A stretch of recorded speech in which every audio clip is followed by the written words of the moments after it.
Yeah, start. السلام عليكم ورحمة الله وبركاته. بسم الله الرحمن الرحيم. Sajda on the ground and on mats. He would often prostrate on the bare ground. Can I just ask you to repeat the title again because I didn't hear that second word? Sajda on the ground and on mats. Mats, okay. Mats, okay, right. Now. He would often prostrate on the bare ground. His companions would pray with him in the intense heat. So when one of them would not press his forehead against the ground, he would spread his robe and prostrate on that. Can I ask you to read footnote, please? Footnote number 8. This was because his mosque was not covered with mats, etc. This is evident from a great many ahadith, such as the next one and the one of Abu Sa'id later. Right. Bismillah ar-Rahman ar-Rahim. Alhamdulillah wa salatu wa salamu ala Rasulillah wa ala alihi wa sahbihi wa mawala. Sujood ala al-ardi wal-hasir.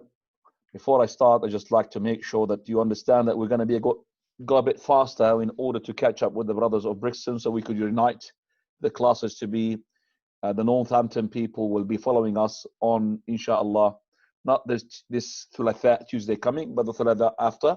So this class and the following class will try to make maybe an average of 3 or 4 classes together. But I need to make sure that I will not go so quick that I will make it to lose some of the benefits that we could gain from here. First of all, as-sujood ala al-ardi wal-hasir is an important topic. This is a title which is basically been taken out from a number of hadith from the Prophet ﷺ. That is to prostrate on the mat, to prostrate on the land, on the earth. Regardless whether this earth is cement, or this earth is sand, or this earth is dirt, or this earth is grass, is anything of the earth. For verily, first hadith that we could find here, hadith Abdullah ibn Umar radiallahu anhuma, he said that the dogs used to urinate and used to go in the masjid of the Prophet ﷺ and come back, because remember, he was not really that much locked up. And he used to go in the masjid of the Prophet ﷺ, used to urinate, and no one would be basically throwing water or sprinkling water on the ground in order to clean it. So that tells us, number one, that the urination of the dogs is to be unclean, because that's why they didn't say, he said nobody would throw water. Number two is that why don't they throw water if it's not clean, if it's impure?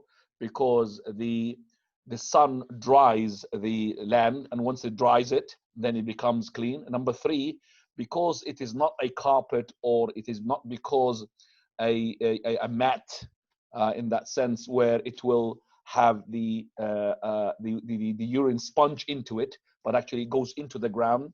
So something onto the ground, if it's been left for a long time, like anything, urination or anything like this.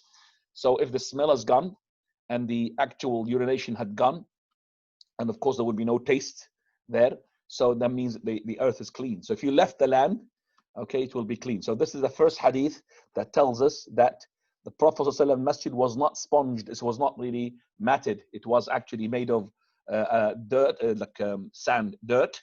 And sometimes there is hasba. Hasba means like the small pebbles, which you find, for example, sometimes like on the beach. Okay, this hasba. So this is basically to make sure that it is like a clean sort of thing sticking to you, because if you have water and you have just dirt, you'll have mud.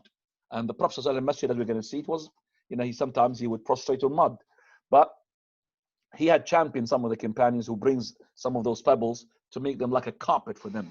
Okay, so the masjid of the Prophet ﷺ was made of the land. Also, the other hadith of Abu Hurairah, the hadith which is well known to us, the Bedouin man, he came to the masjid of the Prophet ﷺ and he prayed 2 rak'ah. Then he said, "Oh Lord, forgive me and Muhammad, and don't forgive anybody else." So the Prophet ﷺ, he said, "You have made the mercy of the Prophet, the mercy of Allah Azza wa Jal to be limited, for verily the mercy of Allah is limitless."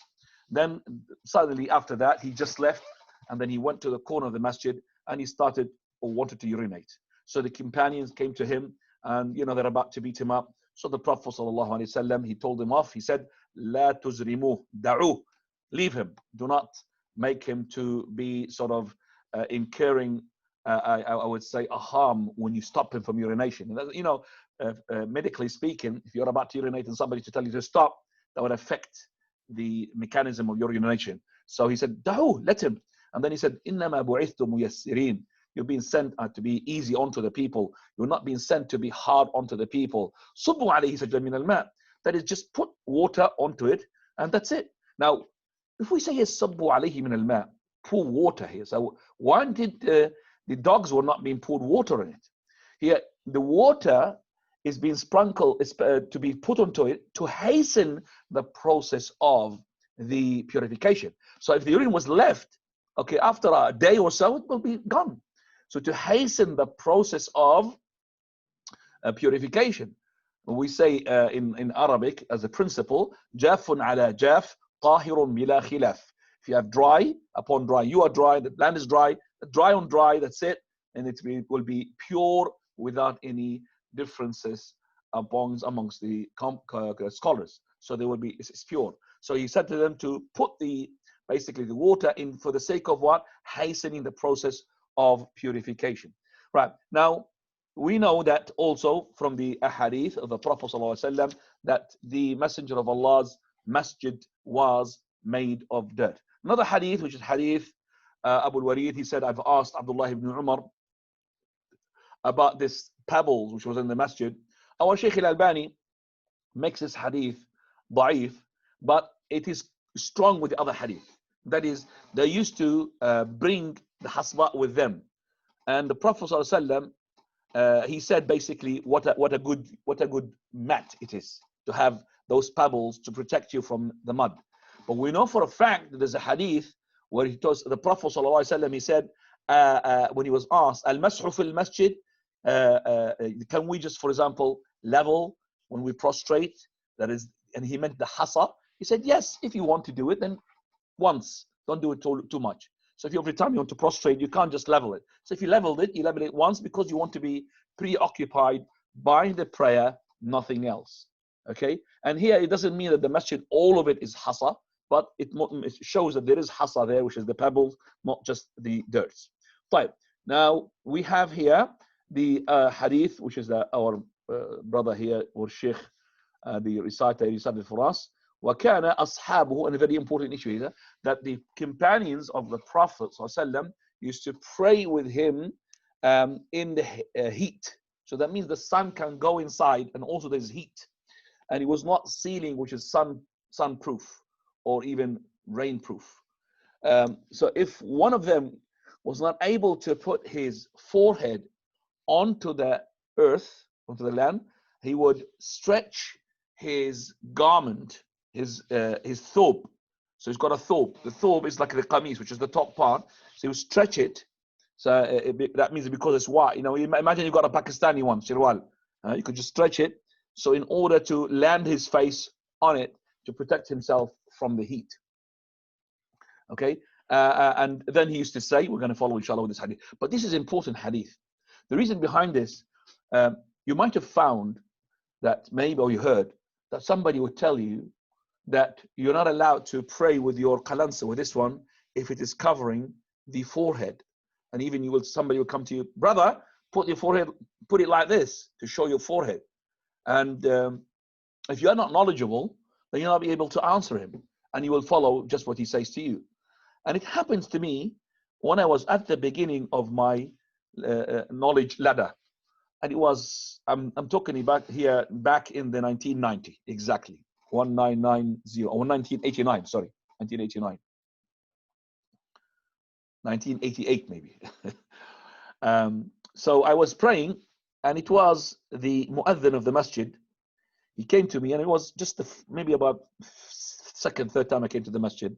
I live in that city, and he came to me in Jordan, this is, and he was the mu'adhin.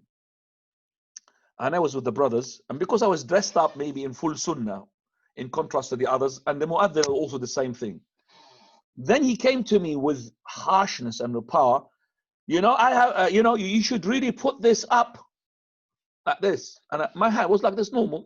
No, you should really show this forehead. You're not allowed to do this, otherwise your prayer is invalid. Now that time I didn't have that knowledge. But my sort of straight answer, uncle, what's your proof? By the way, he's died. May Allah have mercy upon him. What's your proof? He never heard this before, so he's shaking. He said, I have been, it was like this. It can't, yes, I've heard them talking, the shuyukh talking to each other. They're saying this. I said, need the proof, uncle. Because then the common sense came to me. I said, we are praying on a carpet in the masjid. That means there is a separation between me and the earth. So imagine now, I'm allowed to pray on the carpet. I took a piece of the carpet and stuck it to my forehead. So instead of this carpet is on the land, no, I took it and put it in my piece of head. And then I was landing on that carpet. Was that acceptable or not? What's this common sense? I used the logic. I didn't have the knowledge yet. Who's the scholars who say it's not allowed or not? Now we need to know and investigate so you to understand it properly. First of all, you need to know that the Imam Shafi'i, rahimahullah, and that is why he was Shafi'i, that man was following the Shafi'i madhab. He was an Imam from Syria, Mu'adhin, not Imam, Mu'adhin from Syria. And he was following the Shafi'i madhab, but he was not knowledgeable. And the Shafi'i says that if you basically prostrate or you cover your forehead, especially there's a forehead and the two. So if you have made between your forehead, because your sujood limbs are 7, okay? So if you made your forehead, this is the forehead, is covered with something that moves with the person who pray, just like the imamah, okay? Then your prayer is invalid. And he does not say that because of his own opinion, because there is a hadith, which is the hadith of Sahih Imam Muslim, that on authority of Khabbab, that we have basically complained to the Prophet ﷺ, the heat of the land, and it is, basically burning our forehead, and also our hands as well. So we need something to put on there. So the Prophet ﷺ, he did not respond to that complaint. So because of this, he let them to go to the land which is hot. But you see, later on we know from this ahadith that the Sahaba used to do it. And that is the hadith. He says, if one of them can't put his forehead onto the lamb, he would stretch his garment in order to put it. So that basically diffuses the argument which says that if you prostrate on your forehead onto something that moves with you, like a imama or your thobe, it will be invalid. This one would say it's valid because the Sahaba used to do it. Yes, maybe it was at the beginning, but now we know that this hadith allows it. And when we have a hadith which says maybe it's not allowed, or there is hadar, mubih, so one which says, one says no, it didn't take place, or one says it does take place, the one which confirms or affirms takes priority over the one who does negate. That's the principle. And al-muthbat muqaddam ala nafi. So this one, say the Sahaba used to put it. The other one, they asked the Prophet ﷺ, he did not respond to their complaint. But it doesn't mean he did not respond to his complaint. It doesn't mean that he had forbidden it or prohibited it. Now, so that is to show us it is no problem for the person to prostrate with his qalansuwa just like that. No problem. Okay? Now, if your qalansuwa or your head covering is one of those padded things like the imama, which is wrapped more than 4 times, maybe it would be disliked as it will be becoming like a spongy. You're not going to have a firmness. That's the most important thing. That is why we say, am I allowed to, for example, to pray and prostrate on a bubbly mattress, like for example, water mattress? No, because in the water mattress, it will start moving like this. You're not going to have settlement. And the most important thing is to have settlement. So we say that it is allowed to pray with your garment being stretched for you to prostrate on it. It's allowed for you to pray on the qalansuwa, but it is disliked, and maybe also to invalidate the prayer if you, for example, prayed on a padded thing, like a spongy thing. Your head is wobbly, okay, or your hands is wobbly, like you have prayed, for example, with a glove which is the boxing gloves. That one is, it's just paddy, and it's not going to be settlement. And there is also almost consensus between amongst the scholars that if you had put between your limbs one of your limbs between it and the land, then it will invalidate. So if you put your hand between you and the land with your forehead, that will invalidate the prayer. But your clothes is no problem, inshallah. So this is very important to understand it. Jazakumullahu khaira. We say now that the hadith of the Prophet sallallahu alaihi wasallam. Now, so he used to say, the Prophet of Allah. Now, Fadl Shaykh. He also used to say, the whole earth has been made a place of worship, masjid, and a purification for me and my ummah. So wherever prayer becomes due on someone of my ummah, he has his place of worship, masjid, and his purification next to him. Those before me used to think that this was too much indeed. They would only pray in their churches and synagogues. Right. Here, the earth was made to be masjid. Masjid, that means a place for sujood. And the sujood is not to be specified in one spot in contrast or in comparison to another. So all the spots are to be a masjid, except for the following places which are not to be masjid. Number one, which is the land, which we call it al-mirhad, hammam, where you defecate and urinate, the toilets. And the second one, which is the cemetery. And the third one is, which is not allowed to prostrate on it, to make it a land of prayer, is the camel stables. All of these places are exempted from this because of what the Prophet had said. And the camel places or stables are to be places of the shayateen. As for the cemetery, it because Prophet forbade us to take the graveyards as a place of worship, and this will lead to the shirk. And as for the toilets, because it's places of shayateen, and also most likely will be madhinnatun najasa, meaning that is almost certain that is an impure place. طيب. Now, this is when we say the hadith قال مسجدا وطهورا. طهورا here, a place of not just pure, a place that is to make purification of it. So tahur is not just meaning a place which is pure, because if it's a place of pure, there is no need to mention the masjid. Okay, so here there's a hadith which is on Anas, which is an adding a word. جُعِلَتْ لِي كُلُّ أَرْضٍ طَيِّبَةً مَسْجِدًا وَطَهُورًا. Or كُلُّ أَرْضٍ طَيِّبَةٍ. It was made for me. Prophet said, that is, all lands which is طيبة. طيبة means pure. Masjid, to prostrate, means to pray in it. And tahur, a way of purification, which is the tayammum, the ablution. So طيبة means طاهرة, means pure. And tahur means that is a tool of purification.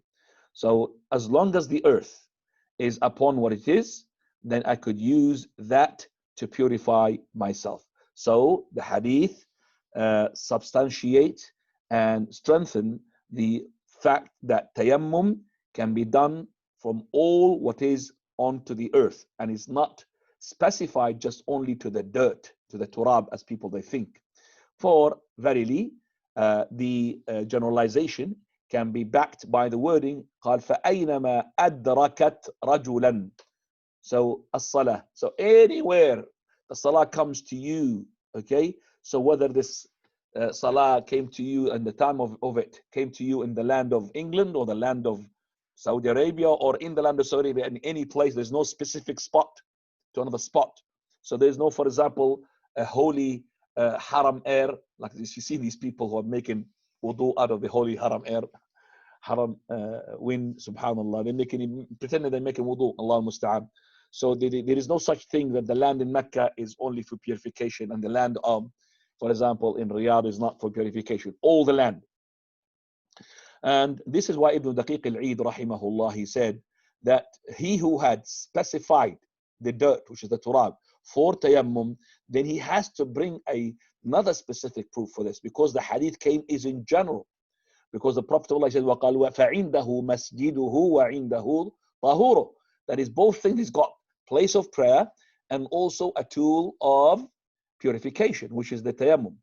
Now, yes, there are some scholars who had given the verdict of specifying only the sand, the dirt, to be for purification.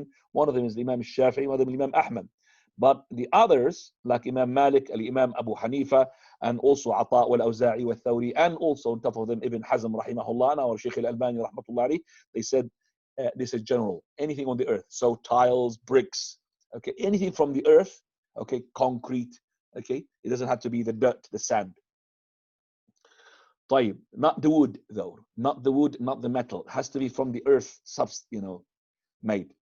طيب, we come here to the hadith قال فأينما أدرك, and here this hadith is a hadith from hadith Abi Umama radiallahu anhu. The Prophet ﷺ, he said, Allah favored me onto the other prophets with 4, another narration with 5, another narration with 6. What are these? So he said, he started with this, and also he said, قال ونصرت بالرعب مسيرة شهر. I have been given the victory in a month distance. That means the enemies would hear about me, which is a month distance, yet they will be scared, they'll be terrified because of the army of the Prophet, the army of the Muslims. And that is what the terror which Allah puts into the hearts of the enemies, which would weaken them. And that's only for the Prophet Muhammad sallallahu alaihi wasallam. Also, قال وأحلت لي الغنائم, and it was made lawful for me, and that is for my ummah, the war booty. The war booty was not lawful to any other prophet before. The reason behind this is that the jihad at the time of the previous prophets was a jihad only for, that is, dafa' as-sa'il, meaning to protect yourself. There is no such thing called jihad of, that is the naql al-da'wah, which is, that is to take the da'wah and fight other people to make them liberate the land and make them Muslims. And this only the jihad was at the time of the Prophet ﷺ. So the jihad before, it was just to push away the enemies. If they attack you, then you defend yourself. So it's a defensive jihad. And that is why the ghanaim, the war booty, has to be collected, and it will be put on one side, and then Allah will send the basically the fire from the heavens with light bolts of, and then will be all of it burnt.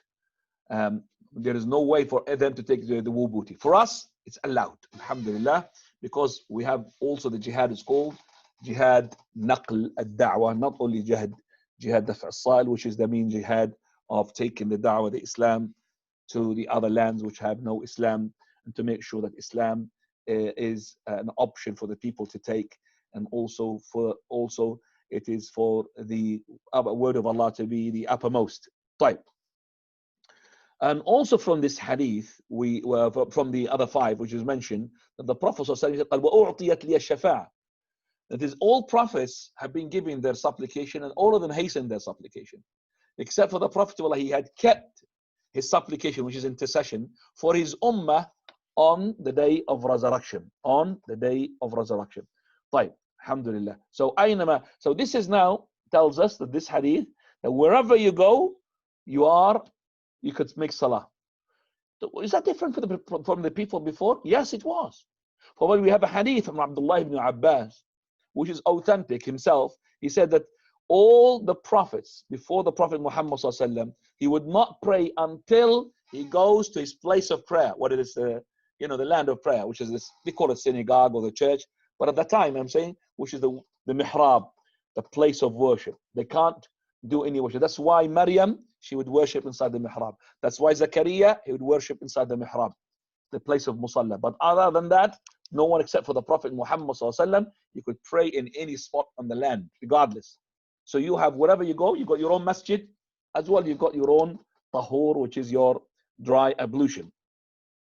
So this is a refutation onto the argument which some people said that Isa alayhi salam, whenever he used to travel, he used to make the prayer. That's not correct. Prostration is different from the prayer. Okay, so it is only the prayer was being made permissible for the followers of the prophets, is to pray wherever they are, is the Prophet Muhammad, or the followers of the Prophet Muhammad sallallahu alaihi wa alihi wasallam.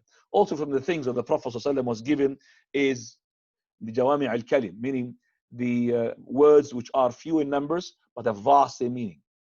Prophet would say few words, jawami' al-kalim, but he's most eloquent speaker. These words, mashallah, you need pages and pages to describe them and to explain them. نعم. طيب, here we come to the following. وكان ربما سجد في طين وماء. تفضل. Sometimes he will prostrate in mud and water, and that happened to him once at dawn on the 21st night of Ramadan, when it rained and the roof of the mosque, which was made of palm branches, was washed away. So he sallallahu alayhi wasallam prostrated in mud and water. Right. So the Prophet ﷺ is prostrated in mud and water. This is hadith Abi Sa'id al-Khudri radiyallahu anhu, that the Prophet ﷺ, he used to make i'tikaf in the middle of Ramadan. Actually, the Prophet he made i'tikaf in the whole of Ramadan. First in the first 10 days, and then he shifted that i'tikaf into the middle 10 days. Okay. Then the last thing he made his i'tikaf, shifted it to the last 10 days. Why? Because he was seeking for the night of Al-Qadr. Seeking for the night of Al-Qadr. Now, so when he was making i'tikaf in the middle 10 days, he used to come out of his i'tikaf on the 21st night of Ramadan. Okay. So he would usually come on that and he'll leave his i'tikaf.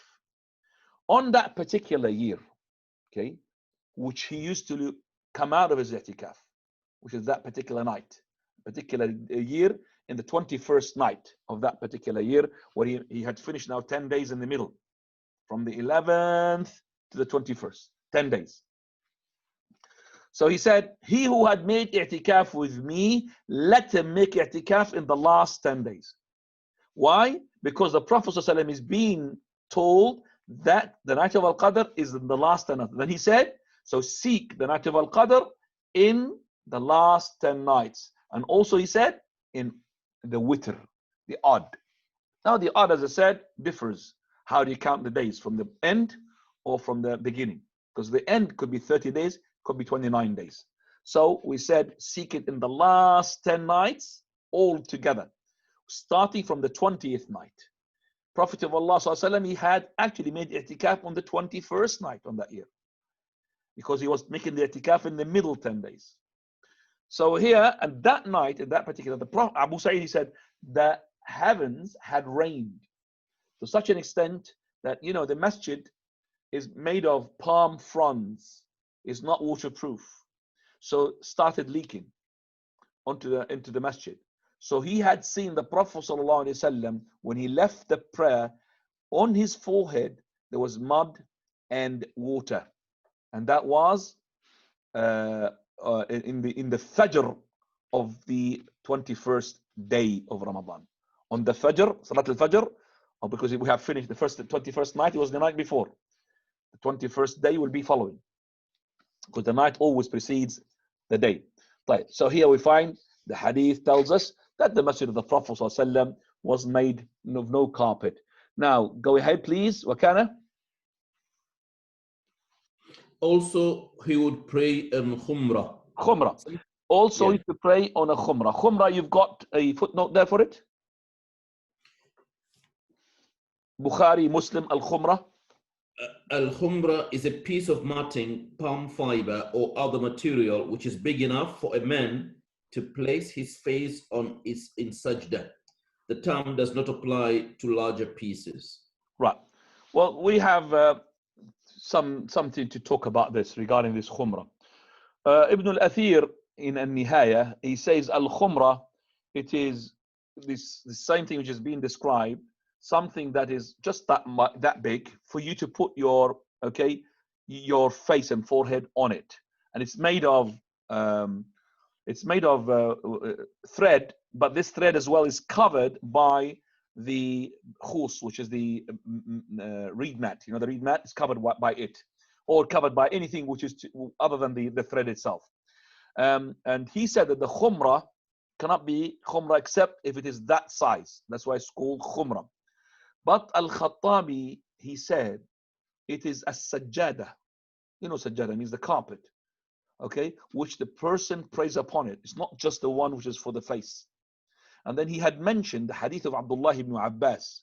This hadith in Sahih, in Al-Adab al-Mufrad, Imam al-Bukhari, where this hadith talks about a fa'ra, a mice, but they went to the lantern, you know, the lantern, which is where the lights goes in, and it's fire basically, and it had made it to go on top of this khumrah, and the Prophet ﷺ was sitting on it. So when he said sitting on it, if it was for the face, it's gonna be enough for him to sit on it. So it must be bigger than that.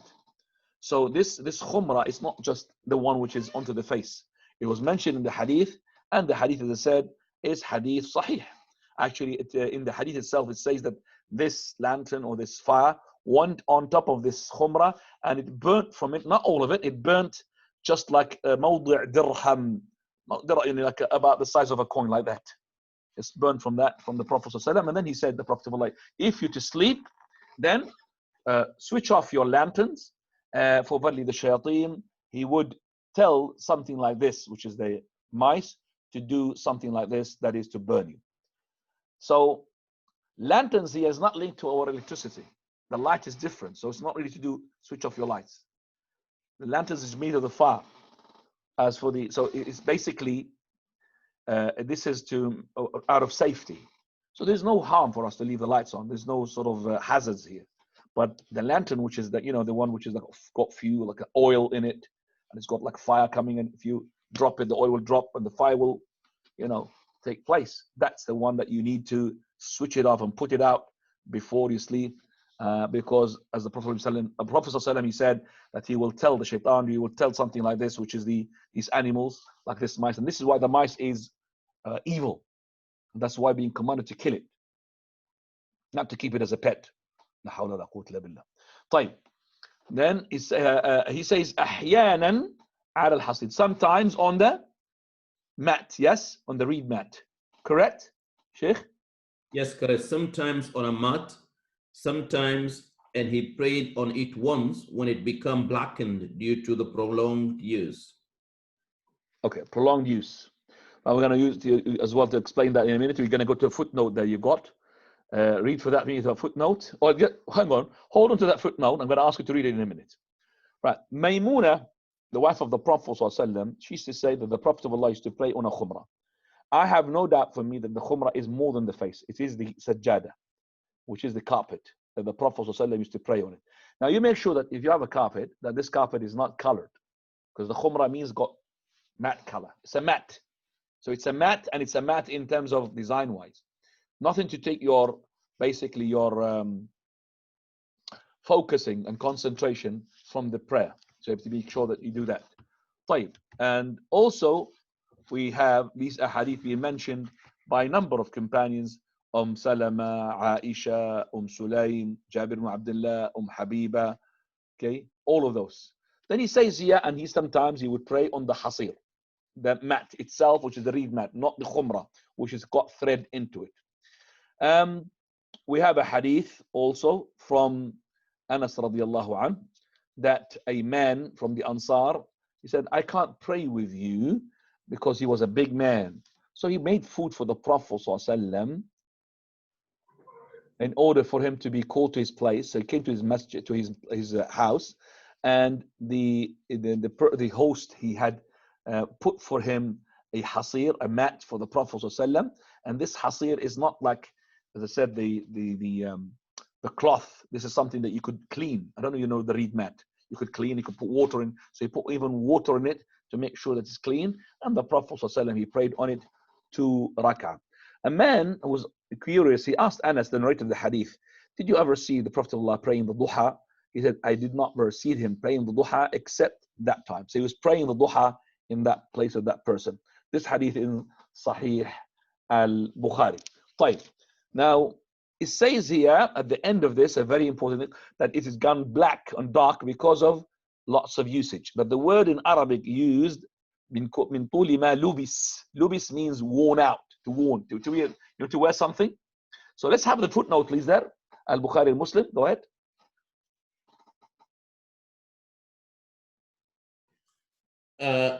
Muslim and Abu Awana, is that correct?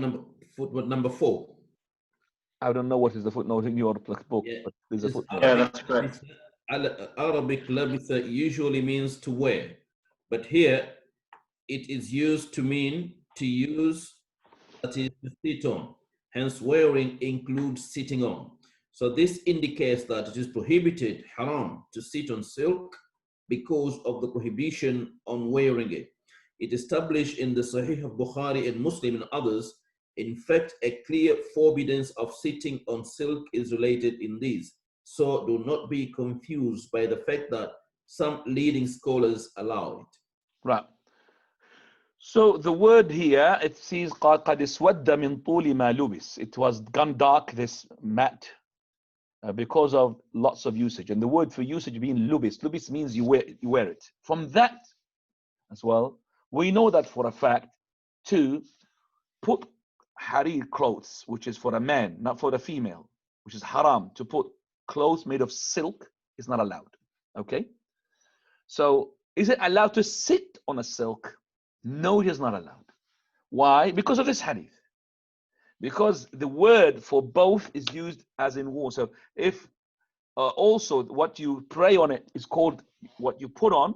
So if it's what you put on is haram from the silk, then it's haram to put on, so to pray on something which is like the silk. So from that word, we have implemented the same rule which is implemented on wearing something. So it's not allowed to wear silk for the men.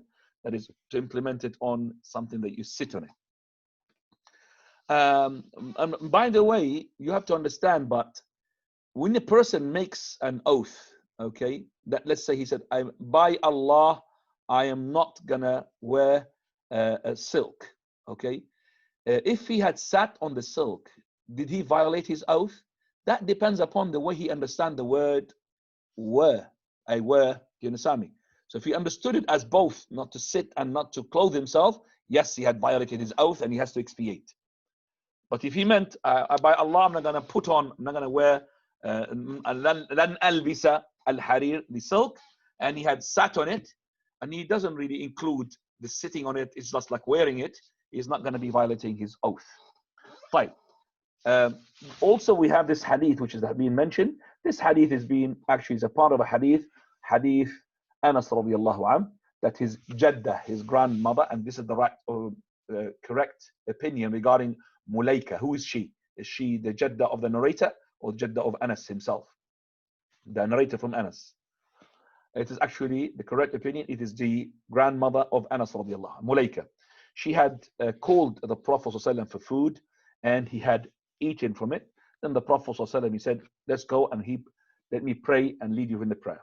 Anas, he said, I went to a hasir, which is a mat, and it was black and dark because it is worn. So I just sprinkled water in it to make it clean.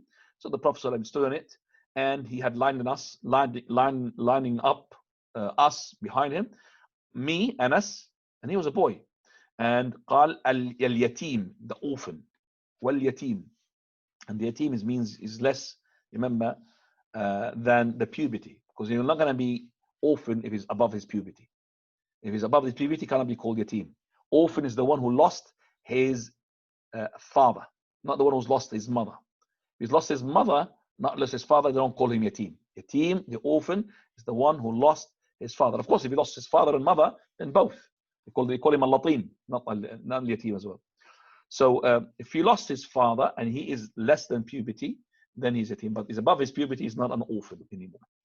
So he's prayed him and the yatim behind the Prophet ﷺ, and the old woman, which is the Jaddah, his grandmother, she prayed behind them on her own. Okay, this yatim happens to be the emancipated slave of the Prophet ﷺ. His name is Dumayra. This hadith, it says that the Prophet ﷺ, he prayed to us the 2 rakah. We want to ask the question, was that obligatory or voluntary? It looks like it's voluntary. So what type of prayer is voluntary here? You could pray it in jama'ah. The scholars, they said, it cannot be the sunnah dhuhr, sunnah asr, sunnah maghrib. It looks like it is the prayer of night prayer, salatul layl. And if the person had happened to pray a night prayer in jama'ah other than Ramadan, which is not regular, it's no problem. So it's one off.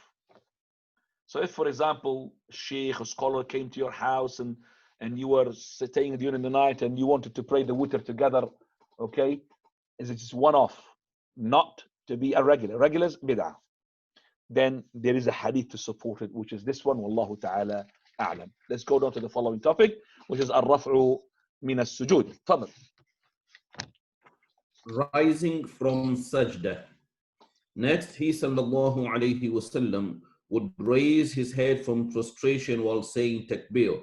And he ordered the one who prayed badly to do the saying, the prayer of any person is not complete until he prostrate, until his limbs are at rest. Then he says, Allah is the greatest, and raises his head until he is sitting straight. Also, he would raise his hands with this takbir sometimes. Okay, sometimes there is a footnote there, please. Read it.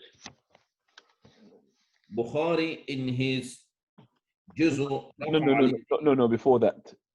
Before that. Says Ahmad Abu Dawood, Sanad Sahih, and there is, and it says, and نقل عنه الأثرم ibn al-Athram, he's been asked about raising the hands. You got that one? Not footnote number 6 just says Abu Dawud Hakim who declared Sahih. After that, the footnote, yeah. That's it. But nothing about, okay. For verily, Ibn al-Qayyim, rahmatullahi alayhi, he says in al-Bada', you don't have that one? Ibn al-Qayyim, in al-Bada', no. We have that one. Yeah, that's the one I'm talking about. This is because this is the footnote which is linked to what you just finished with. When you just said, and he used to raise up his hand with his takbir sometimes. It started with Bukhari in his Juz' Raf'adain, and then it carry on. That's what I just said. Carry on. It will be the footnote there.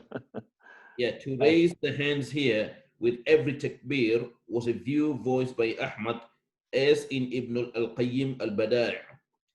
Al-Athram quoted from him, Imam Ahmad, that on being asked about raising the hands, he said, with every movement down and up, Athram said, I saw Abu Abdullah, Imam Ahmad, Abu Abdullah, Imam Ahmad ibn Hanbal, yes. raising his hands in prayer with every movement down and up.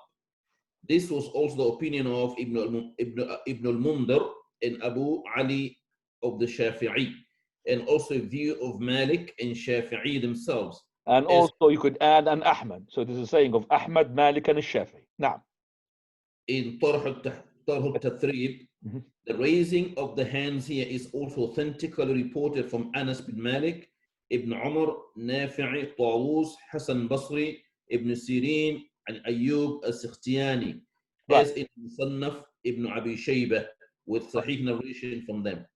So you could, when you get up to from the first to the second, no problem to raise up your hands as well. So raising of the hands, sometimes it's not the one which is all the time from the second to the third after tashahhud. This is from the first to the second, or from the third to the fourth.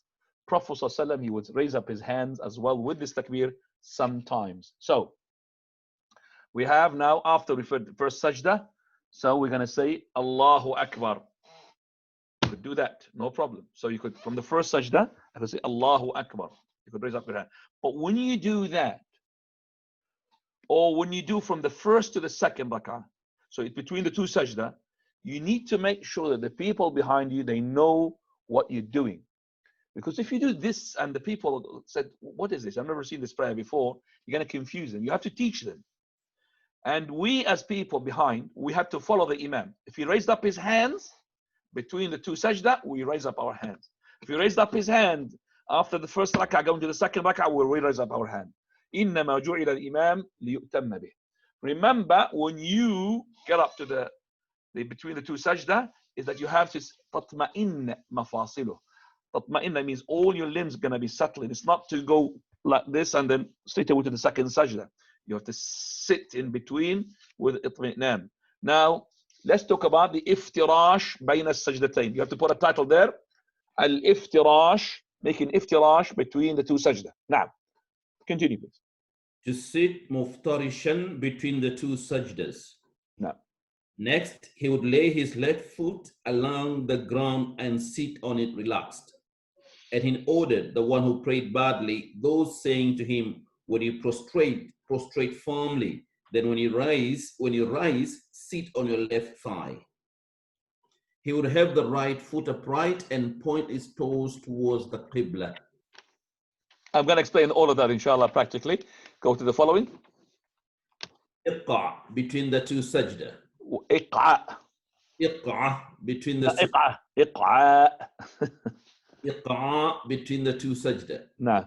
He will sometimes practice iqra, resting on both his heels and all his toes. Right. There is one which is before that. So we say كان أحيانا يفترش. So sometimes he's got iftirash, sometimes he makes iq'a. There's a footnote, he has a big one. Would you like to read for us? Muslim Abu Uwana. And then Ibn al-Qayyim, he's made a mistake here. Go ahead.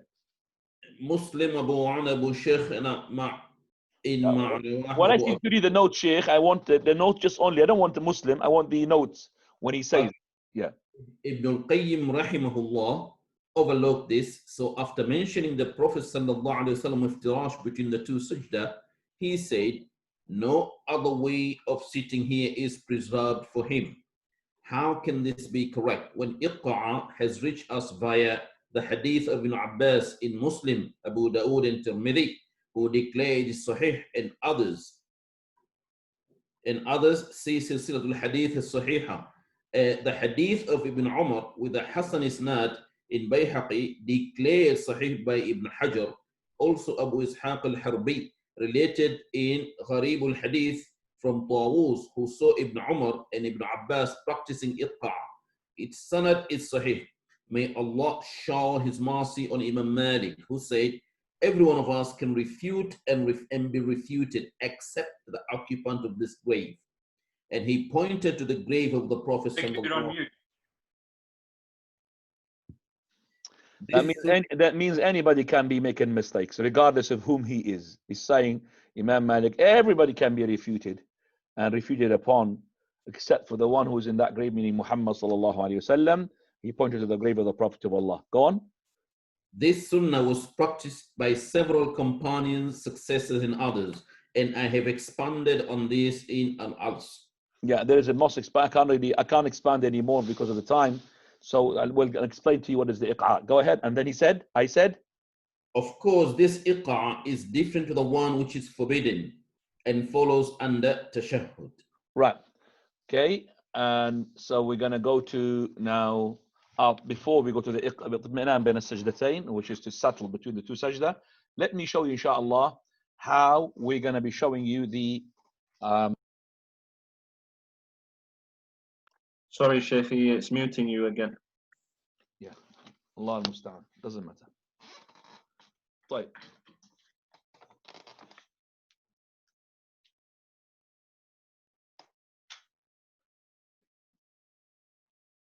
The iq'a', basically, they keep calling me and telling me that if they think that mutes me. Right, the iq'a', basically that's between the two sides. This is the only place in the whole prayer that you could make this. And that is to make your feet stuck together like that. And let me just take off my socks so you understand what is my toes as well pointing to. Okay. So the toes are pointing towards this way and the feet are like that. And I'm sitting on this. And by the way, it's not comfortable. And that is why some of the companions would say, this is min al-jafa, really, from the thing which is really hard. But because it's not really a long sitting between the two, you could do it. That's iq'a'. That's the only iq'a' which is permissible, and it's only in this position. No other place in the prayer that you do this. So normally it is the case, you could do iftirash. Iftirash is the way, which is the normal way for tashahhud, and that is, you sit on the left foot, you sit on it, the left foot, and the right is up like this, with the toes going with your direction towards the qibla. The toes like that. Okay. Is that easy to spot, yeah, Ahmed? Yeah? Can be seen properly? Yeah, we can't see your left foot at the moment, Sheikh. Now we can. No, before, was I doing okay? Before, not now. Yes, Sheikh, yes. Right. So that's basically. So that's called iftirash. There are only two ways of doing iftirash and iq'a'. Iq'a' is sometimes, most of the time is iftirash. But you could say ahyanan, sometimes. So most of the time is iftirash. Now, I forgot to do something. He said this is not the iqa which is the one that is prohibited. The iqa which is prohibited is two iqa'as he mentioned in the Sunnah. Iqa'ul qird wa iqa'ul kalb. The iqa of the dog and the iqa of the monkey. And the iqa of the dog, the scholars, they said this is the iqa basically. Okay. That's iqa. It's like the dog sitting, how the dog sits. Okay. Or some of them is to stick your buttocks. And by the way, you do like this and you do like that as well. That's the iqa. Your hands is on the floor. Or like that. Okay. Which is your buttocks on the ground and your feet are wide and you're sitting on the floor. So that's the iqa in both cases that have been mentioned, which is not allowed in the prayer. Monkey, iqa of the monkey and the iqa of the dog. طيب. Alhamdulillah. Now we go to وجوب الاطمئنان بين السجدتين. تفضل. The obligation of being at ease between the two sajdas. He sallallahu alayhi wasallam will be relaxed until every bone returned to its proper position. And he ordered the one who prayed badly likewise, and said to him, the prayer of any of you is not complete until he does this. Finish. All of it, inshallah. Jazakallah khair, Sheikh. So, you finished all the chapter, yeah? All of that, yes? That's correct, yes. Okay. We done. Can you just a footnote there? Says at the end. Footnote. Bukhari, Muslim, قال ابن القيم said. Ibn Qayyim said, this sunnah was abandoned by the people after the time of the companions. But as for the one who abides by the sunnah and does not glance sideways towards whatever contradicts it, he is unworried by anything opposing this guidance. Look, this is Ibn al-Qayyim, the great Imam. He's saying to us that this sunnah, which is that to make between the two sajda the same time as the sajda itself, is a sunnah is being almost abolished, abandoned, forsaken. And this sunnah, this has happened to be abandoned after the era of the companions. But he who had basically held himself onto the sunnah, then he would not really look at anything that would oppose the sunnah, regardless of how many people are outside. Okay, we're not going to look at them. I'm just abiding with what I've been told by the Quran, the sunnah. So if you're doing something, if you think this is strange, because you're not really a learned person. طيب. If we go back now to Ibn al-Qayyim, before he said, rahmatullahi alayhi, that this iqa, which is not being narrated from the Prophet ﷺ, and how he had made a mistake regarding this. Even he's a great Imam, but it doesn't mean that he's complete. Everybody, every person makes mistakes, including Shaykh al-Albani rahmatullahi alayhi. So everybody makes mistakes. Nobody's infallible except for the Prophet sallallahu alaihi wasallam. طيب. الأذكار بين السجدتين. تفضل.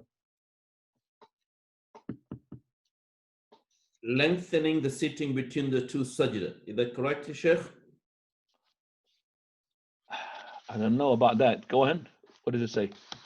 And he would lengthen it until it was about almost as long as his sajda. That's why I said, have you finished the chapter? But actually, you haven't finished it, because I was really, in my book, there is no such thing. This is the translator's subtitles. It's one heading, which is wujub al-itminan bayna as-sajdatayn. It is all together. And the footnote that you have read actually comes for this one. You're going to be reading in a minute. That's why I was confused, because this was a subtitle different from the one before. So can we just now continue? That's why I said to you, have you finished? And I was not really paying attention to the English that you were translating. طيب. And all of this is supposed to be underneath the word al-itmi'nanu bayna as-sajdatayn, which is to settle between the two sajda. But he's making a subtitle inside this, that is, he used to prolong that one. Go ahead, say it. So he will remain in this position until one would say he has forgotten. Right.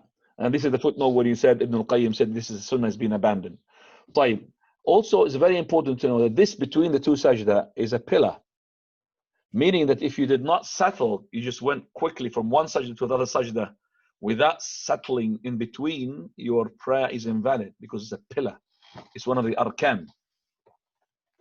Because he said to the person who had prayed wrongly and badly, he said, and ijlis hatta tatma'inna jalisa. Between the two sajda, sit until you are settled.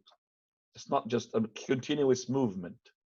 That is why we have adhkar as well, to make sure that you're going to be settled in that position. Go ahead, please. The adhkar between the two sajdas. No. In this sitting, he sallallahu alayhi wasallam would say,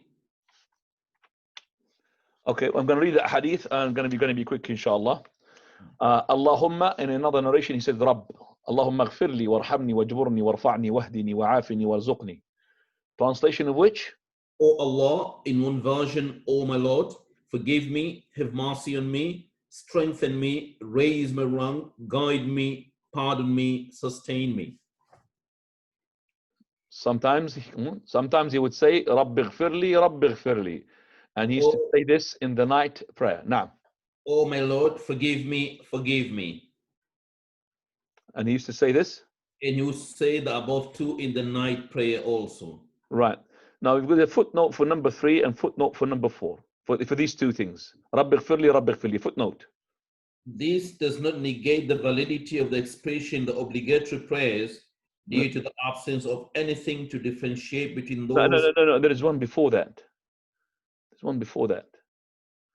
That Imam Ahmad had chosen this, and Ishaq ibn Rahaway, he said, if you wish, you would say that 3 times. If you wish, you say Allahumma ghfirli, because both of them. Have you got that one? Yeah, I got it. Imam Ahmad chose to supplicate with this one. Ishaq bin Rahaway said, if he wishes, he can say this 3 times, or he can say, oh Allah, forgive me, because both of them have been reported from the Prophet sallallahu alaihi wasallam between the two sajdas. في مسائل الإمام أحمد and Ishaq bin Rahaway, as related by Abu Ishaq al-Marwazi. So you could say Rabbi ghfirli, okay, until you are equalizing between the two sajda and the sujood, between the sitting between the two sajda and the sujood. Rabbi ghfirli. He used to say them in the night prayer. Now he's got some footnote, please, and go ahead. This does not negate the validity of the expressions of the obligatory prayer due to the absence of anything to differentiate between those and voluntary prayers. Meaning, this dua, Rabbi ghfirli, you could say it in your obligatory, not just in the night prayer. Now, this is the view of Shafi'i, Ahmad and Ishaq, who held that this was allowed in compulsory and voluntary prayers, as Tirmidhi has narrated. Imam Tahawi had also taken this view in Mushkil al-Athar. Proper analysis support this argument, for there is no position in prayer where a dhikr is not valid, and so it is fitting that this should be the case here. Right. Then we're gonna subtitle there the second sajda and raising up your head from it. Yes. The second sajda. Next, he will say takbir and prostrate for the second time. He also ordered the one who prayed badly to do so, saying to him after he had ordered him to be at ease between sajda, then say Allah is the greatest, and prostrate until your joints are relaxed, and do that in all your prayer. He would perform this sajda exactly as he performed the first one. Also, he would raise his hands with this takbir sometimes. Next, he would raise his head while saying takbir, and he ordered the one who prayed badly to do likewise, saying to him after ordering him to prostrate for the second time, then raise your hand and say takbir. He also said to him, then do that in all your bowings and prostrations. For if you do that, your prayer will be complete. And if you fall short in any of this, you will be deficient in your prayer. And also, he would raise his hand sometime with this takbir. Right. Alhamdulillah. Now we've finished between the two sajda. Now we have summarizing the whole thing, basically, in the two sajda, between the two sajda, that the Prophet ﷺ made as a pillar to make sure that you are settled. You're not doing it quickly. And also a sunnah which is being forsaken, and that is to prolong it. And also you could sit most of the time as iftirash, but you could sit iqa, as we have explained to you. And also the dua to be said there, which is the one that the first one, Rabbi or Allahumma. Rabbi ighfirli warhamni wajburni warfa'ni wahdini wa'afini warzuqni. It's the full one. Or you could say Rabbi ighfirli, Rabbi ighfirli, Rabbi ighfirli, Rabbi ighfirli. So these are the two du'as that we mentioned here. Then the Prophet ﷺ, he would make takbir to go to the second sajda. Now when he makes takbir, sometimes he would raise up his hands. So raising up the hands with the takbir, going down as well. So going up from the first sajda, going down to the second sajda, going up from the second sajda as well. There's takbir to get up to the second rak'ah. So all of that, sometimes he would raise up his hands. So he would do in the second sajda as what he did in the first sajda. He would raise up his hands again, and then he would make takbir, and he would raise up his hands sometimes with it. So the raising of the hands with every raf'in wa khafd, with everything that you go up and down. Anything up going down, yeah, but anything which is not going up and down, except takbirat al-ihram. Takbirat al-ihram is the first one.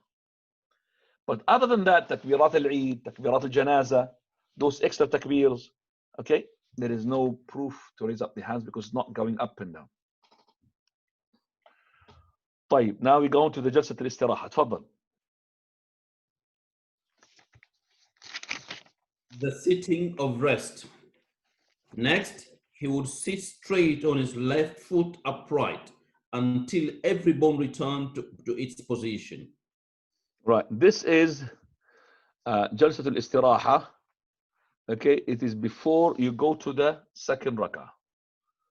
It is basically, it's not to get up quickly from the second sajda up to the, but to sit. Now in this sitting, we don't have anything regarding the issue of how to sit down, what exactly you do. But we know that if there is nothing mentioned there, you could do the iftirash, and then you get up.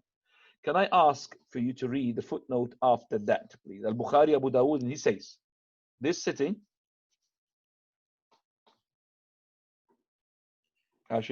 this sitting is known as Jalsa al-Istiraha, the sitting of rest, by the scholars of fiqh. Shafi'i supported it and did Ahmad in tahqiq and favored it more strongly, as is well known of him that he would insist on following a sunnah which had nothing to do to contradict it.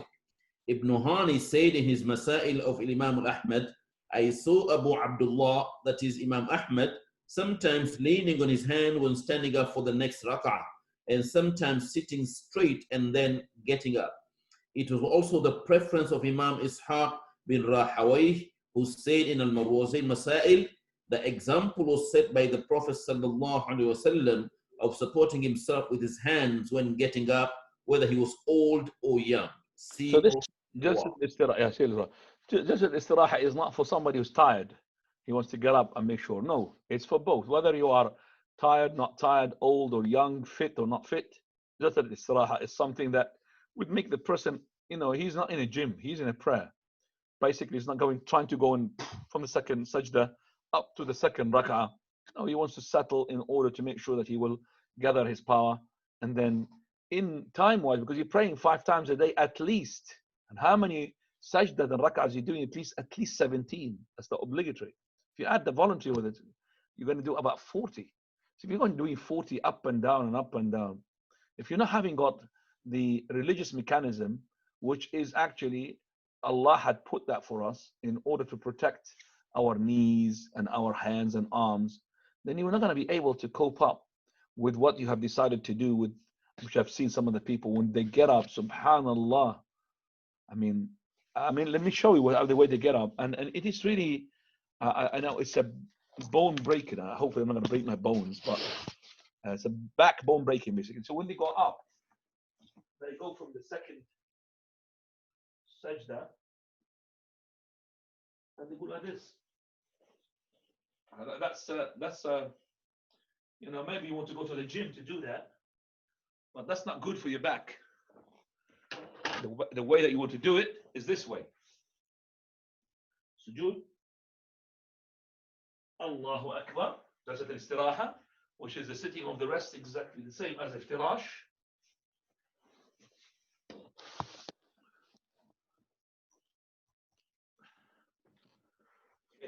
جلسة الاستراحة. Right. And then when I get up, so I made it again from sujood. جلسة الاستراحة. Then Allahu Akbar. Look at that. I am really relaxed and standing up. I didn't do anything physical that harmed me. I could do as many prayers as possible. But that one which I've done before, okay, and like this, imagine now the carpet is not carpet, it's pebbles, as the Prophet ﷺ's masjid. Am I able going to be doing like this? That is going to be, or when I go down as well, go down like that. That's a kneecap. Second prayer, I might be able to do it. It's just the carpet is protecting me now. Now, طيب. Alhamdulillah, finish the istiraha. Let's go now to depend upon the hands, which I have explained just now. Yeah, further. Supporting oneself with the hands on rising from the next rak'ah. Next, he sallallahu alayhi wasallam will get up for the second rak'ah, supporting himself on the ground. Also, he would clench his fists during prayer, supporting himself with his hands when getting up. Continue. Well, Prophet ﷺ, when he stand up to the second rak'ah, is that another title? Yeah, another subtitle, yeah. Okay, we don't have that title. Okay, khair inshallah. Right. Ibn Umar, radiallahu anhuma, he used to basically sit, depending upon his hand, as Al-Bayhaqi narrated, and he used to say that this is the sunnah. It's not because I'm old or incapable, okay, which is that is to do with the fist. So you're doing like this, okay, that's the fist.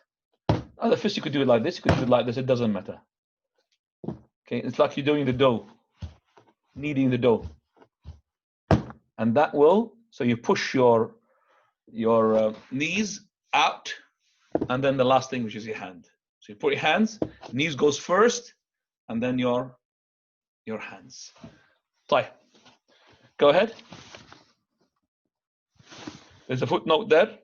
Abu Ishaq al-Harbi would isnad sahih. Abu Ishaq al-Harbi with a faultless in sanad, and its meaning is found in Bayhaqi with the Sahih sanad. As for the hadith, he used to get up like an arrow, not supporting himself with his hands. It is mawdu', fabricated. And also narrations of similar meaning are weak, not authentic. And I have explained this in Silsilatul al-Hadith al-Du'ifa, 562, 929, and 968. This had actually doesn't have this of continuation of that. It doesn't matter. If it has a continuation, it doesn't matter. It's irrelevant anyway. It's actually saying that this had actually confused one of those people who are scholars, wanted to refute me, and I just showed it to him that you are the one who's wrong in the Tamam al-Minna.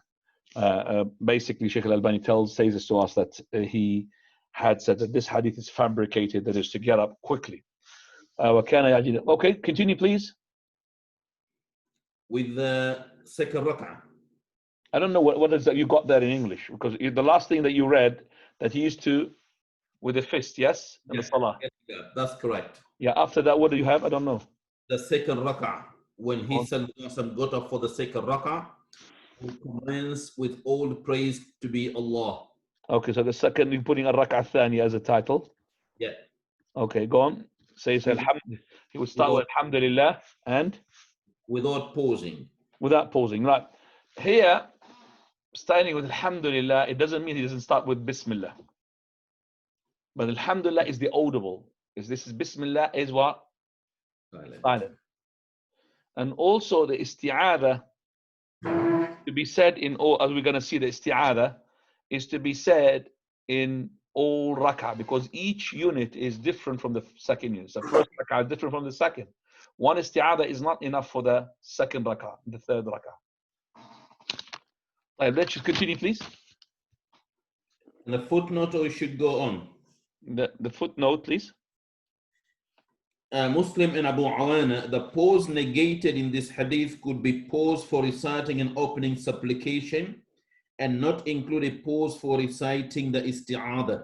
Or it could be wider in meaning than that. I find the former possibility more convincing. There are two views among the scholars regarding the isti'adah, and we regard the correct one as being that is to be said in every rak'ah. The details of all are given in al-asl.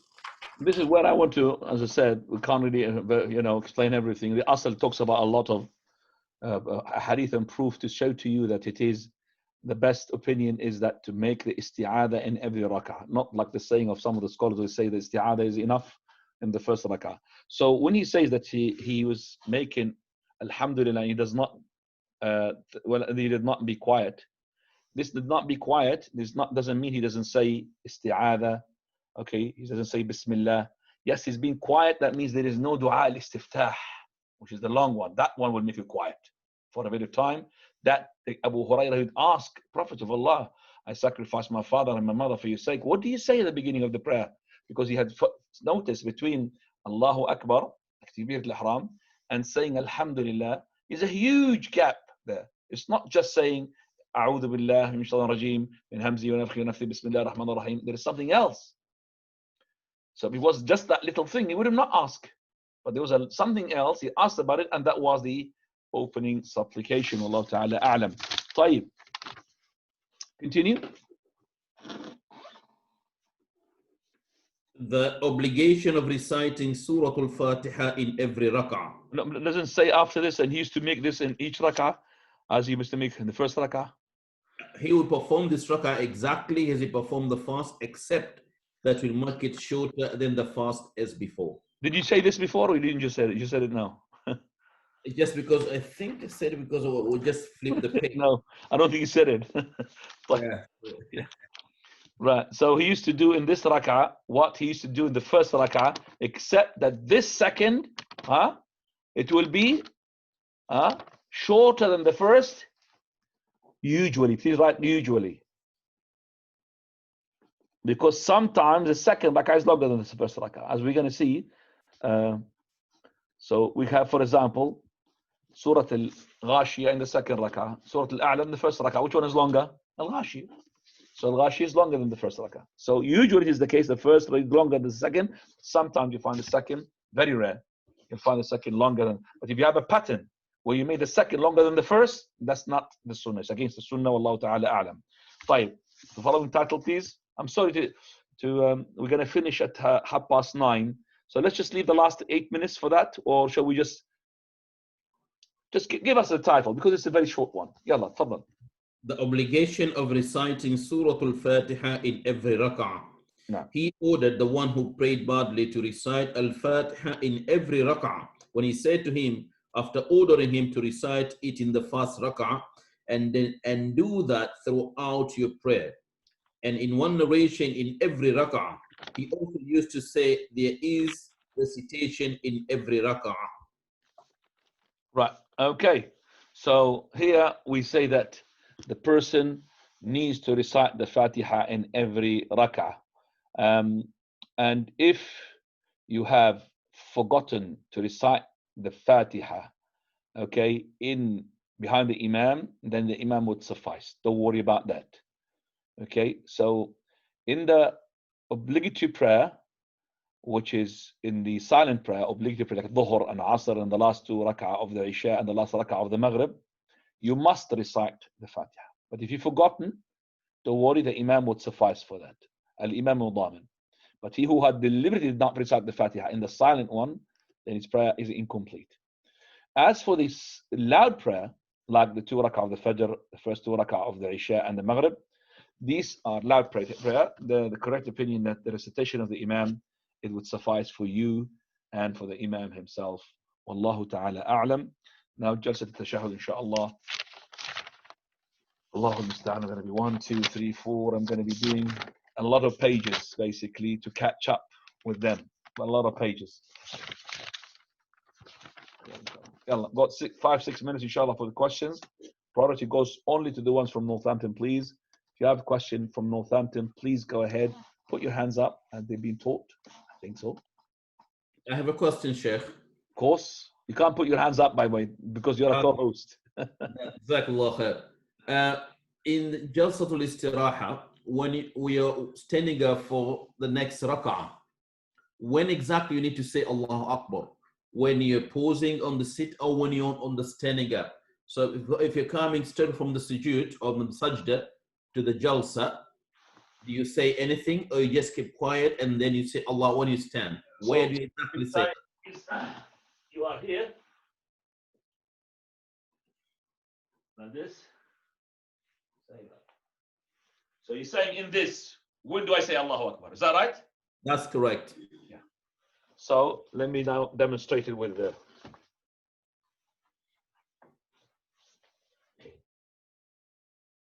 Allahu Akbar. Got it? Yeah. Khair, inshallah. Now, next question. You have any question as well? Sister is asking from Northampton, can women wipe over their thin stockings in the wudu? And another sister is asking, Yes. Hang on. Wait.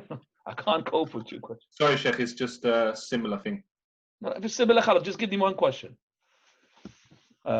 Maybe the second question. Let me just bit by bit, Sheikh Ahmed, because glucose running down. Afwan, Sheikh. Right. So this wiping over the sock, which is the one which is see-through, no problem. No problem. The sock, no problem. It doesn't have to be waterproof. The other question? The other one is about fishnet tights. She said it has holes in it. Fishnet tights, but like a fishnet is like this hole. There's a fishnet really can't see that. I don't know. So I don't know. I'm not really women. I can't put women things, I don't know. They have holes everywhere. It says in brackets, holes everywhere. No, you can't wipe over that one. Allah musta'an. No, you can't wipe over that one. No, because it's not really a sock. It's just like basically it's a piece of the thread woven, and there's everything is the more exposed than the one which has been covered. Now, another Northampton sister's asking if she has to if they have to give two adhans for Fajr when they pray at home. The first adhan and the second adhan. No, it's only one adhan. First adhan is just for waking up the sleep. So if you are awake, khalas, to yourself. Another Northampton sister, when should I start my taslim? Is it when the Imam finishes both of his taslims? No, he finishes the first, you go with him with the first. So he says salam, when he does assalamu alaikum wa rahmatullah, you start saying assalamu alaikum wa rahmatullah. Now. Okay, that's the Northampton. I've got sisters asking if they can read. Hang on. Allah, hang on. If it's not Northampton, please wait. There's no priority now for sisters. Hang on a second. You're too fast, Ahmed. Right. Anybody here from Northampton on the question here, please? I have another question, Sheikh. Fadal. That's what I said to Ahmed. Hang on. Don't wait.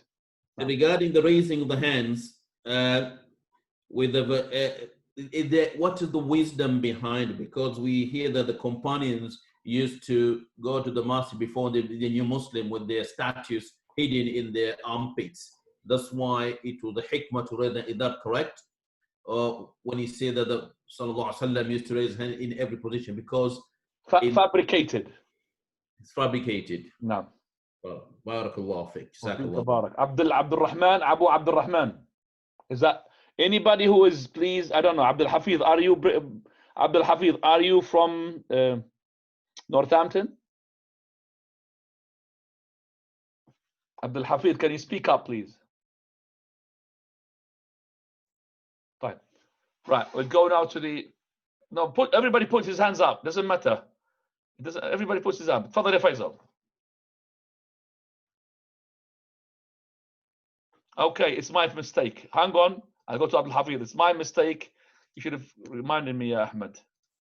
Okay, Abdul Hafiz. Unmute yourself, Abdul Hafiz. Oh, Assalamu alaikum, Sheikh. Salam barakat. I was thinking I couldn't unmute Yeah, myself. yeah. Sheikh, It's my my mistake. question is regarding about the Other tayammum. brothers did not really remind me as well. Go ahead. Okay. What? Okay, Sheikh, Jazakallah khair. My question is regarding about the tayammum. You said, if I'm correct, that when you're doing tayammum, it has to be something which is from the earth, right? So in terms of if you're in an airplane, what would you do if you cannot obviously use the toilet? Where do you do your tayammum? Why you can't use it? Why you can't use if the you're in toilet? an airplane? Why you can't use the toilet in an airplane? I can't really see that. Because sometimes this toilets, you know, Sheikh, is in terms of taking wudu, some of these airplanes, they're very small, so you might not have That enough. doesn't matter, brother. What you're not allowed in the toilet is, you see, that's why you have to ask a question. What you're not allowed to make wudu is in the toilet, you know, where you make your urination, not in the sink. It doesn't matter there. You make your wudu. All our toilets are the same thing. It doesn't matter. It's 150 centimeters by 50 centimeters. No problem. As long as you don't make the wudu inside the what? The toilet. Let's say that you haven't got anywhere to make the wudu except in that one. And tayammum, you do the wudu. You don't do the tayammum. So you are prohibited, okay, not to make the wudu inside that little thing. And you're prohibited not to pray in it. But the prohibition of the making wudu in that, it does not invalidate your wudu. Yeah. No, I know, I understand that. But what are you allowed to make any tayammum if you're in an airplane? I understand about the making wudu. Tayammum, not for the sake of that you can't make wudu. It's because maybe you're not able to use water because of your skin disease. Then if it is the case, you have to bring with you something to make. You have to prepare yourself of it. So you bring with you, for example, a little tile. Little one. They allow it to you. Little one. A tile. Nice little tile. Thin one. About 100 grams. And that's it.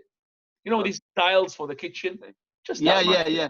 Yeah, you bring that with you and make sure that you tell them that it's not, I'm going to break the head of the pilot with it. I'm going to use it for tayammum. But inshallah. Jazakallah khair, Sheikh. Thank you, Sheikh. Jazakallah khair. حياكم الله. طيب يلا عبد الله يا فيصل. Sheikh, when is one considered to have caught the prayer on time? Is it at the completion of the first sajdah? First sajdah. If you have caught up with the asr, so the dhuhr at the end of the dhuhr time, with the first sajdah, you caught up with the whole prayer. Naam. So just the first sajdah, not both. First sajdah. Naam. Barakallahu fiqh, Sheikh. حياكم الله. Abdul Rahman. Sheikh, do I need wudu to read a hadith book that has Quran in it? Do you need to make wudu to recite what? Quran? No, a hadith book. Yes. Basically, you have to understand, making the wudu for the Quran is a must to touch the Quran, not to recite from your memory. Do you understand that? So, touching the Quran, you must make wudu for it. You have to be pure. But reading the Quran from your memory, making adhkar, reading a book of ahadith, that's only recommended. Prophet ﷺ, he would even make a wudu for saying Salamu Alaikum, just to mention Allah's name. But he used to as well make his adhkar while he was on his janaba. Because Aisha, she said he used to recite, he makes adhkar ala kulli ahwal, in all his situation, pure or not pure. Abdullah ibn Abbas in Sahih Bukhari used to make his adhkar when he was in janaba. No problem, it's just to touch the Quran. So it's recommended to be on tahara to say the name of Allah, but it's not compulsory. Naam. Mas'ud. Jazakallah khairah. Mas'ud. Sheikh, during the khutbah in Jummah, are you allowed to sit like the way you demonstrated, like a sitting of the dog, like the way you demonstrated a few minutes ago? You're not allowed to sit in that way by pulling the two legs towards your chest. So if you put like this toward, like most of the people they do, that's not allowed. It's called habwa. But if you left them without putting your hands around them, that's allowed. Wallahu ta'ala a'lam. Abdullah 105. And by the way, this is controversial regarding the habwa. Some of them, they said even the legs without putting like this is not allowed, because they believe that this is because they're going to show your aura, which is not the case. It's actually is this because the Prophet ﷺ said this, and also it will make the person go to sleep when you do like that. Now, Abdullah 105. Sheikh, regarding the prayer in an airplane or train or a car, we know sometimes, the airplane or train, they're not in direction of Mecca. I mean, how do you do, the prayer? If it's your sunnah prayer, your voluntary prayer, it doesn't matter the direction. If it's your obligatory prayer, you have to step down out of the car. As for the plane, you cannot ask the pilot to park his plane and then get up. But you need to make sure that you could pray standing up. So you can ask them to pray in the kitchen and there in the kitchen. And then you just, tell them where is the Qibla. Because the plane, sets in a direction, it doesn't go like this. It takes like this. And if he wants to turn, it takes a long time to turn. Okay, so you ask them. There was a hadith, when you pray in the camel. I mean, the Sahaba, they used to. Nafila, Sheikh, nafila. Not the nafila, not the. No, okay. not the fard. Barakallahu The fard has to sit dismount. طيب, yeah, sister 11. Before sister 11, do you have any question from the panel, yeah, Ahmed from the Northampton? None from Northampton, Sheikh, left. None from Northampton. I'll just ask the sister's question now. Sister 11, and go to you, to your sisters as well. 2 questions and that's it. Fadal, sister 11. Assalamu alaikum. Barakatuh. If a child urinates in the mosque on the carpet, what should you do? Okay, if the child, how old is the child? We'll see. If the child is unweaned, do you understand the word unweaned baby? Like, for example, he hasn't really got any food. He's just depending upon the milk of his mother, or most of his food is the milk of his mother. Then we just sprinkle water in it. Doesn't matter. Just put water like this. But if it is a female or it is a male who is older than his weaned baby, not unweaned, then we have to make sure that because it's a carpet, we make sure that we have to we put water and remove the smell. So we have to wash it basically. Now, let's go to the sisters from your Ahmed. Okay, Sheikh, just 2 left. One is asking, can I pay zakah every 2 months instead of yearly? You could pay zakah before the zakah due, but if you pay zakah every 2 months, you have to have the threshold first. If you haven't got the threshold, you can't pay the zakah. So you have to have the threshold, which is equivalent to 85 grams of 24 carats of gold, which is about now 4,000 pounds, 3,500. So if your money is less than 3,000, and you're paying zakah, all of that, you're not going to go sadaqah. Cannot be considered zakah. Now, second question. Can we combine Tahiyatul Masjid and Fard Salah in the Fard Salah? And would we get the same reward? You could combine anything with the Fard Salah, but you're going to get just the intention reward, not the action. Wallahu ta'ala a'lam wa subhanaka Allahumma bihamdik. Ashhadu an la ilaha illa anta astaghfiruka wa